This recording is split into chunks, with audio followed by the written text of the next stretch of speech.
दिया, हिटलर से रहम निकाल दिया गया, यहूदियों को कत्ल कर दिया। लेकिन हिटलर ने सारे यहूदियों को मारा, कुछ यहूदियों को छोड़ दिया था। यहूदियों को छोड़ दिया था, कुछ यहूदियों को छोड़ा था। लेकिन उसने एक बहुत बड़ा ऐतिहासिक और हिस्ट्रिकल वर्ड इस्तेमाल किया था। लोगों, मैं कुछ यहूदियों को जानबूझकर इसलिए छोड़ रहा हूं, मैं चाहूं तो इनको भी कत्ल कर सकता हूं, मैं चाहूं तो इनको भी मार सकता हूं, लेकिन इन यहूदियों को जानबूझकर मैं इसलिए जिंदा छोड़ रहा हूं ताकि बाद में आने वाली नस्ल को इस बात का अंदाजा हो जाए कि यह कितनी हरामी कौम है, यह कितनी नालायक कौम है, यह कितनी गंदी कौम है, और मैंने यहूदियों को क्यों कत्ल किया है यह बाद में आने वाली नस्ल को पता चल जाए। आज यकीन मानिए, हिटलर ने उन यहूदियों को छोड़कर एहसास जरूर दिलाया है कि वाकई यहूदी दुनिया की सबसे बड़ी कमजोर और सबसे बड़ी नालायक और सबसे बड़ी हरामी कौम अगर कोई है तो वो ये यहूदी है। और नहीं यकीन आता है तो इजराइल को देख लो, जो अमेरिका की गोद में उसका नाजायज बच्चा पल रहा है। इजराइल कौन है? अमेरिका की नाजायज औलाद, और ये उसकी नाजायज औलाद पल रही है। सारे अरब मुल्क आज ना इत्तेफाकी का शिकार हैं, इसलिए इजराइल अपनी मनमानी चला रहा है। अल्लाह रब्बुल आलमीन हमें मुत्तहिद होने की तौफीक अता फरमाए, हमें इत्तेफाक और इत्तेहाद हमारे दिलों में पैदा फरमा दे। मेरे भाइयों, इस चीज़ को याद रखिए, जगतपति, पूरे दुनिया का मुहाफिज, रहमतुल लिल आलमीन। एक घोड़ा दिया जाएगा जो बिजली से भी ज्यादा तेज रफ्तार से चलेगा। दो चीजें याद रखना, एक घोड़ा दिया जाएगा जो बिजली से भी ज्यादा तेज रफ्तार से चलेगा, ईश्वर की तरफ से वो घोड़ा मिलेगा। उसको दिया जाएगा जो पूरे विश्व का रक्षक होगा, पूरी दुनिया का मुहाफिज होगा। आसिना साधुमनम शटेश्वर्या गुणन्विता, और जिसकी जिंदगी साधुओं के मानिंद, साधुओं के समान गुजरेगी। एक एक चीज पर अभी मैं बोलूंगा। साधु आसिना साधुमनम, साधुओं की तरह वो अपनी जिंदगी गुजारेगा। शटेश्वर्या गुणन्विता, और उस जगतपति के अंदर 8 खूबियां पाई जाएंगी, 8 गुण उसके अंदर पाए जाएंगे, 8 खूबियां उसके अंदर भरी होंगी। वो 8 खूबियां क्या हैं? अष्टो गुणा, वो 8 खूबियों के नाम गिनाए। अल्पभाषी, वो बहुत कम बोलने वाला होगा। इन 8 चीजों को याद रख लीजिएगा। अल्पभाषी, वो कम बोलेगा, पहली चीज।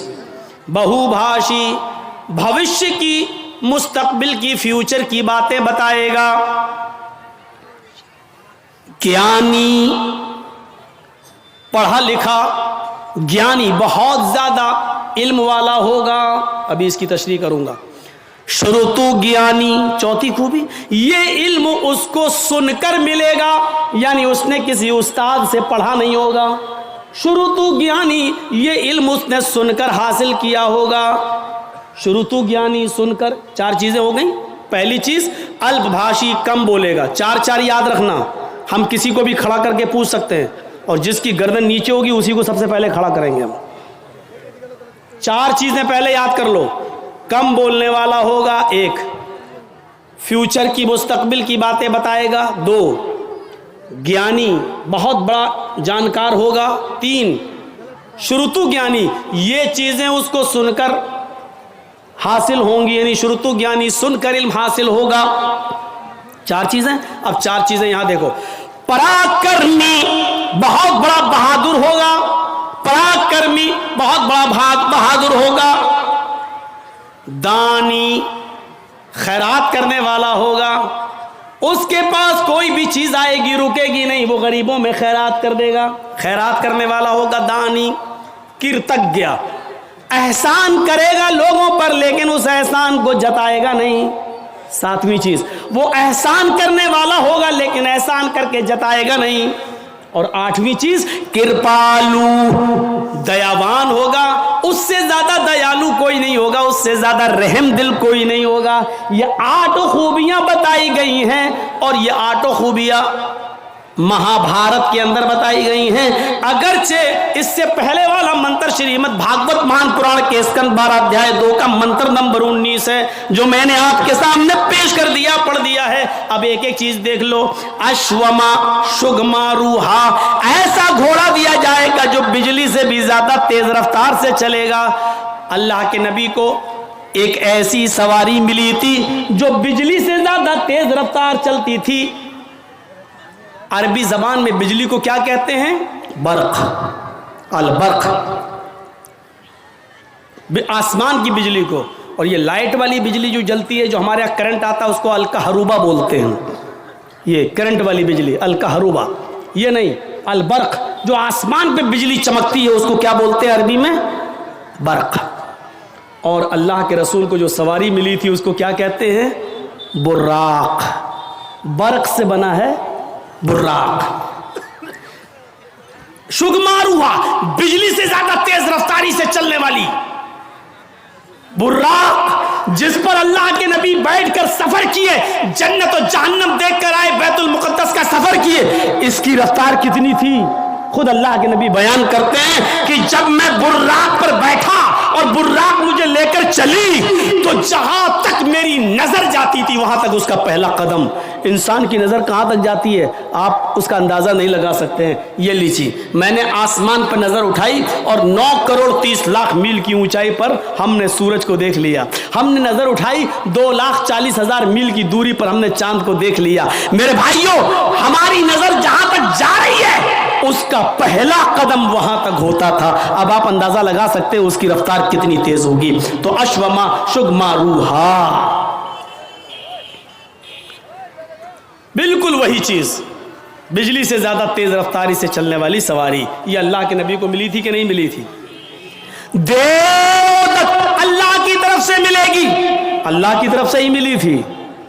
लेकिन बुर्राक पर बैठकर सफर करके जन्नत जहन्नम देखकर आने के बाद अल्लाह के नबी ने जमीन पर जब कदम रखा तो ये नहीं कहा कि अब मैं ऊंट का सफर नहीं करूंगा, अब मैं घोड़े का सफर नहीं करूंगा, मैं तो बुर्राक में बैठ के आया हूं।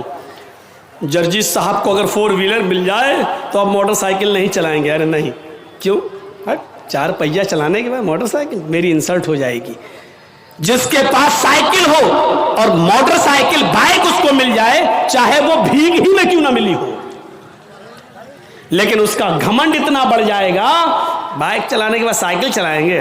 लोग क्या कहेंगे, मेरे दोस्त क्या कहेंगे, साइकिल बाइक चलाने वाला, मतलब भीख में मिली हुई बाइक चला रहा है, वो शर्म महसूस नहीं कर रहा है। जबकि चुल्लू भर पानी में डूब के मर जाना चाहिए उस बाइक पर बैठने से पहले। किस बाइक पर? जो भीख में मिली है। समझ रहे हैं ना? भीख, अरे जो लड़की के बाप ने दी है, शादी के मौके पर ले अपने दामाद को, बैठ। साइकिल चलाने में शर्म आ रही है, भीख मंगनी गाड़ी पे बैठने में शर्म नहीं आ रही है। जबकि चुल्लू भर पानी में उसी वक्त डूब के मर जाना चाहिए कि किस पे बैठे हैं? ससुर की दी हुई गाड़ी पर। जबकि शर्म की बात यह होनी चाहिए, इस पे तो फख्र कर रहा है। कहां से? ससुराल से मिली है, ससुराल से, इस पे फख्र कर रहा है। लेकिन साइकिल नहीं चला सकता, क्यों?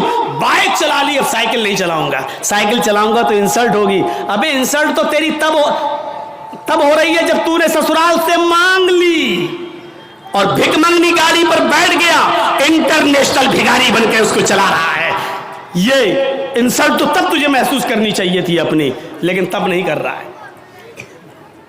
अल्लाह के रसूल जब बुर्राक पर बैठे, लेकिन जब जमीन पर आए तो आपने घोड़े का भी सफर किया, ऊंट का भी सफर किया।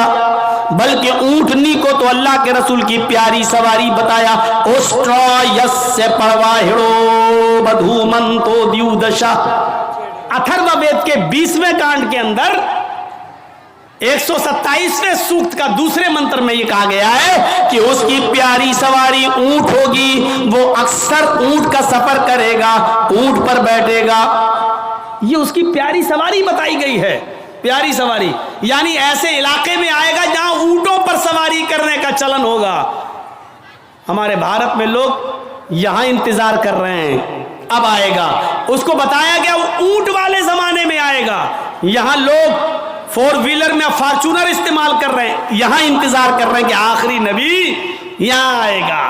यहां आएगा। जबकि बताया गया मरुस्थल निवास ने वो रेगिस्तान में आएगा, क्योंकि ऊंट रेगिस्तान में ही सबसे ज्यादा तेजी के साथ दौड़ता है और रेगिस्तान का जहाज कहा जाता है ऊंट को। उस बस्ती में आएगा जहां रेत होगी, जहां रेगिस्तान होगा, जजीरा होगा, वहां वो आएगा। और यहां भारत में लोग इंतजार कर रहे हैं कि वो भारत में आएगा, जबकि उनकी किताबें कह रही हैं मरुस्थल निवास ने, वो मरुस्थल में निवास करेगा, वो मरुस्थल में आएगा। हाय गिरजानाथ मरुस्थल निवास ने, उसका मरुस्थल में आएगा और रेगिस्तानी इलाके में आएगा। उस्ट्रा यस और उसकी प्यारी सवारी ऊंट होगी, वो ऊंट के ऊपर बैठेगा। यहां बताया गया कि वो घोड़े पर बैठेगा और बिजली से ज्यादा तेज रफ्तार से चलेगा और आकाश की यात्रा करेगा, यानी वो जन्नत जहन्नम देखने जाएगा। जगतपति, और ये घोड़ा उसको ईश्वर की तरफ से, अल्लाह की तरफ से मिलेगा, जो पूरे दुनिया का रक्षक होगा, पूरी दुनिया का मुहाफिज होगा। यानी ये घोड़ा मोहम्मदुर रसूलुल्लाह को, ये बुर्राक मोहम्मदुर रसूलुल्लाह को दी जाएगी। आसिना साधुदमनम, और वो साधुओं की तरह अपनी जिंदगी व्यतीत करेगा, साधुओं की तरह अपनी जिंदगी गुजारेगा। साधु किसको कहते हैं ये सोच लीजिए। साधु उसको नहीं कहते हैं जो चोला पहन ले और बीवी बच्चों को छोड़ दे और जंगल में चला जाए, राम राम राम राम राम राम राम राम करता रहे। इसी तरीके से हमारे मुसलमानों में भी एक तबका पैदा हुआ जिसको सूफी कहा जाता है। वो तस्बीह हाथ में लेते हैं और अल्लाहू अल्लाहू, कभी कभी झटका मारते हैं, कभी देखिएगा आप झटके मारेंगे, अल्लाहू अल्लाहू अल्लाहू ऐसे करेंगे। कभी चिमटा ले लेंगे अपने हाथ में, चिमटी, ट्रेनों में मिलेंगे, अल्लाहू अल्लाहू अल्लाह, इस तरीके से करेंगे। ऐसा वो महसूस कराएंगे आपको कि हमारे अंदर अल्लाह घुस गया है, अल्लाह हमारे नस नस में है, अल्लाहू अल्लाहू, वो झटके मारेंगे। ऐसे लोग आपको जहां मिलें इनको उल्टी छुरी से काटो। ये दुनिया के सबसे बड़े हरामखोर लोग हैं, कौम के ऊपर बोझ बने हैं। इनसे पूछो खाना कहां से आएगा, चुप, अल्लाहू अल्लाहू अल्लाहू। एक से मैंने पूछा भाई खाना कहां, शाम को खाना क्या कर, कहां से आएगा, अल्लाहू अल्लाहू। हमने कहा सुन लिया अल्लाहू अल्लाहू, खाना कहां से आएगा शाम को ये तो बताओ, अल्लाह देगा, अल्लाहू अल्लाहू अल्लाहू। मतलब मोहल्ले वाले उनको खाना पहुंचाते हैं। ये लोग हराम खोर लोग हैं, बीवी बच्चों को छोड़े बैठे। बीवी बच्चों को छोड़कर किसी भी जगह चले जाना मेरे भाइयों और इबादत में मसरूफ होना, ये सबसे बड़ा इस्लाम का, इस्लामी दुश्मनी है। ये इस्लाम दीन मुअतदिल है। मुअतदिल जानते हो, इस्लाम नमाज का हुक्म तो देता है लेकिन पूरा दिन और पूरी रात मुसल्ला बिछा के नमाज पढ़ने की इजाजत आपको नहीं देता है। इस्लाम आपको रोजा रखने का हुक्म तो देता है लेकिन कंटिन्यू और मुसलसल 12 महीने हर रोज रोजा रखने की इजाजत आपको नहीं देता है। इस्लाम आपको ज़कात देने का हुक्म तो देता है लेकिन अपना सारा माल अल्लाह की राह में लुटा देना और खुद फकीर बन जाना, गरीब बन जाना, इसकी इजाजत इस्लाम आपको नहीं देता है। इस्लाम आपको हज की इजाजत तो देता है कि हज कीजिए, लेकिन यह नहीं कहता कि हज करने के लिए तुम अपना घर बेच दो, अपना मकान बेच दो, अपनी दुकान बेच दो, लेकिन हज करो। हज करना जाना जरूरी है, चाहे दुकान बेचना पड़े, चाहे मकान बेचना पड़े। इस्लाम इस बात की इजाजत नहीं देता है। इसी तरीके से इस्लाम नमाज पढ़ने का हुक्म देता है लेकिन इबादत, बच्चों का हक मारकर, बीवी का हक मारकर, कमाना धमाना छोड़कर, मेहनत और मजदूरी करना छोड़कर, मस्जिदों में, खानकाहों में, जंगलों पर, मज़ारों पर या किसी जगह बैठकर अल्लाहू अल्लाहू करने की इजाजत ये इस्लाम नहीं देता है। इसीलिए फरमाया फ़इज़ा क़ुज़ियतिस सलातु फ़ंतशिरू फ़िल अर्ज़ वब्तग़ू मिन फ़ज़लिल्लाह। दिन दिनों में सबसे अच्छा दिन जुमे का दिन है, लेकिन जुमे का दिन भी पूरी की पूरी इबादत का दिन नहीं है। सबसे आला और अफजल दिन जुमे का है, लेकिन जुमे का दिन भी पूरा का पूरा सुबह से शाम तक अल्लाह की इबादत में नहीं लगा सकते हो। जब जुमे की नमाज पढ़ लो, जब जुमे की नमाज पूरी कर ली जाए, फंतशिरू फिल अर्ज़, तो हमारी जमीन में फैल जाओ, वब्तगू मिन फज़लिल्लाह, हमने जो रिज़्क़ उतारा है उसको तलाश करो, मेहनत करो, मजदूरी करो, रिक्शा चलाओ, दुकान पे बैठो, हलाल रोजी जो हमने उतारी है उसको कमाओ और अपने बीवी बच्चों को खिलाओ। जुमे का दिन सबसे बड़ा दिन, जुमे का दिन सबसे अफजल दिन, जुमे का दिन सैयदुल अय्याम, तमाम दिनों में सबसे बेहतर, तमाम दिनों का सरदार है जुमे का दिन। लेकिन इसके बावजूद अल्लाह के रसूल ने पूरा का पूरा दिन इबादत का नहीं रखा।